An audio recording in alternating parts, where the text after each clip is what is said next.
Hello everybody, it's a real pleasure to be here. So if you look at the screen behind me, you'll see a picture of a painting.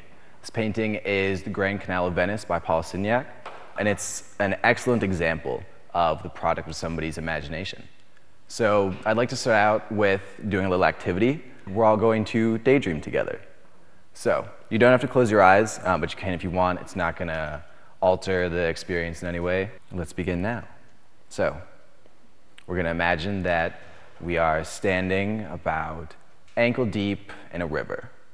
The water's flowing past you fairly slowly, but it feels really nice on your feet. You're basking in the sun. It's really nice. It's a comfortable day. And you close your eyes for a moment and open them up, and you see wildlife just existing around you. And I'll let everyone carry this imagination a little bit farther. Okay, so for most of us, that's what we think of when we hear the word imagination. And if not that, then maybe we'll think of childhood fantasies or playing pretending to be a cowboy, a Power Ranger, or anything like that. If not that, then maybe this. But imagination is much more than that. It's much more broad, much more versatile, and it's not just a childish expression. What is imagination? How do we define it? This is the dictionary definition of imagination, and essentially what it's saying is imagination is anything that you think of that isn't physically in front of you. So this isn't 100% scientific, but this covers anything from brainstorming to visualizing anything in your head. But also a lot of regular everyday thinking that we just don't consciously classify as imagining. I like to think of imagination as a label for the process of coming up with ideas. And without it, we don't have any technological advances. We don't have art. We don't have books. Neither the concept of writing down things and passing it on for other people and spreading information, nor the ability to come up with stories. We wouldn't have myths. We wouldn't have the oral tradition. We also wouldn't have so much more. We wouldn't have math. We wouldn't have engineering. We wouldn't have plumbing. We wouldn't have philosophy or ethics. And we wouldn't have really any inventions, so things like duct tape, shoelaces, anything.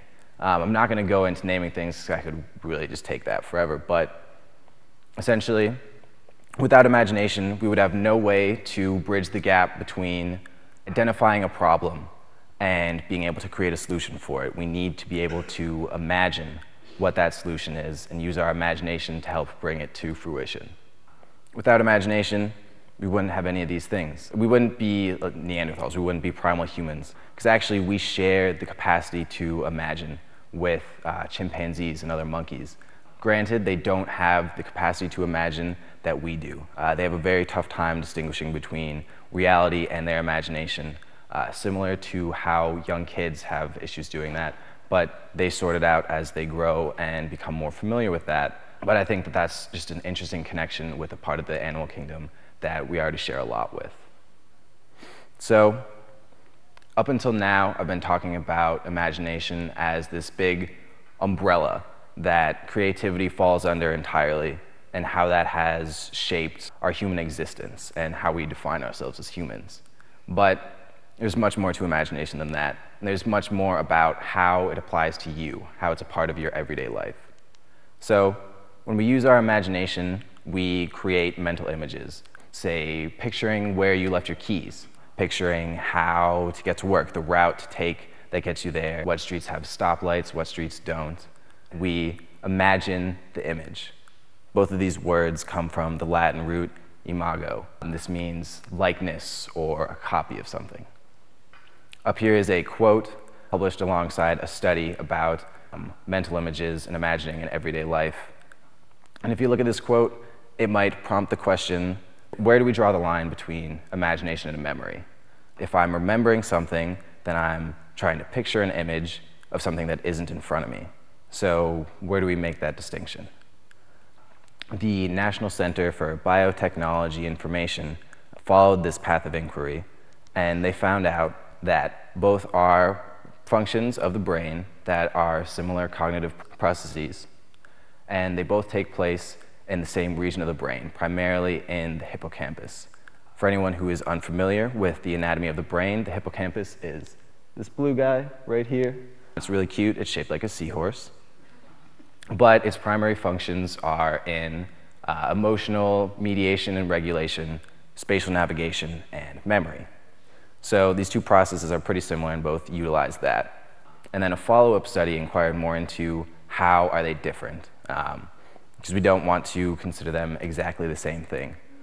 Up here is the title of that study, and what it found was that, yes, they do both take place in the hippocampus, but they do not follow the same patterns of neural activity. So this means different blood flow in the brain, different patterns of synapse firing.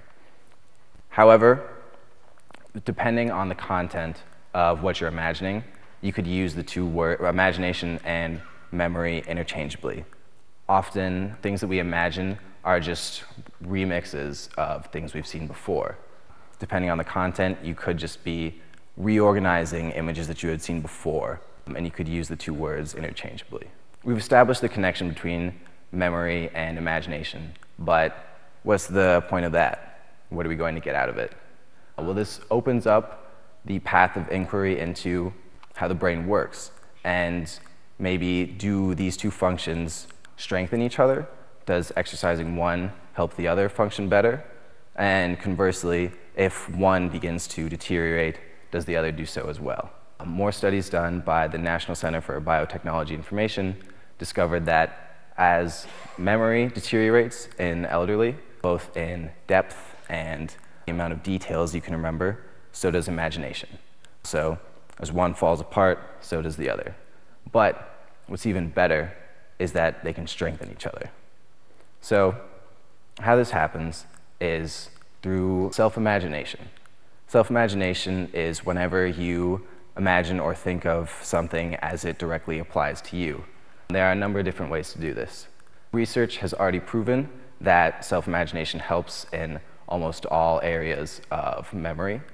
And recently, it was proven that self-imagination helps with free recall memory. So I'll explain how that experiment worked and how that conclusion was arrived at. The NCBI had two groups of individuals come in. One group was adults with totally healthy brains, and the other group was adults who had suffered memory impairments from traumatic brain injuries. And they had them do a free recall memory test. Free recall memory is something that anyone who has taken or done cognitive testing would be familiar with. It is being told a list of words and then remembering them and reciting them back at some point in time. This type of memory is really important in everyday life. That's remembering directions, things that people have said to you. And if you have good free recall memory, then you can really absorb more of your everyday life. They were told to memorize different sets of words and utilize a different strategy to help them remember each time. Both groups scored much better when they were using self-imagination as the technique to aid their memory. The words that they were told to remember in all of the sets were words that described personality traits. And with self-imagination, their cue was to think of how well this word describes you, think of a time where you embodied this trait, or think of a time where you acted in opposition to this trait. Both of the groups did better, and they were able to come very solidly to that conclusion. What does this mean? Well, the implications are incredibly broad. For anyone who has memory issues, now we know how to utilize techniques to help strengthen your memory, and also how to take advantage of existing memory aids like to-do lists, writing things down, post-it notes. But it doesn't stop there. Self-imagination can also help with episodic memory. And episodic memory is your autobiographical memory. This is any event that has happened to you at any point in time in your life and the associated feelings and thoughts that go along with it. And we all benefit from having a strong episodic memory. It helps us have a sense of self. So without it, we don't have the memories of what we've done and who we are. And without that, it's hard to be able to define yourself. Episodic memory deteriorates as we age, and it happens earlier than you would think. It doesn't just start all of a sudden as you hit 50 or 60. people who are autistic and people who have depression have larger deficits in their episodic memory. So they can benefit even more from memory rehabilitation and memory training. As someone who has a lot of holes in their memory due to sustaining multiple concussions, I'm really hopeful and really optimistic about upcoming breakthroughs in this field, especially as the Mapping the Brain project is getting underway and doing some really fascinating things. We've established that imagination has been an integral part of getting human nature and human society to the point that we're at right now, but it's also a part of our everyday lives all throughout our lives. I think that daydreaming can be incredibly therapeutic, but I also think that it can really provide a lot of fun and entertainment to any part of your life. If you're sitting through anything boring, you can just disappear into your own head. But it also helps you get to know yourself better. It helps you understand yourself. By following your thought process, you can know yourself better. I encourage you all to engage in imagination activities and be aware that imagination is not childish. It is an integral part of who we are and how we've gotten to where we are. And I hope that everyone keeps their imagination active. Thank you.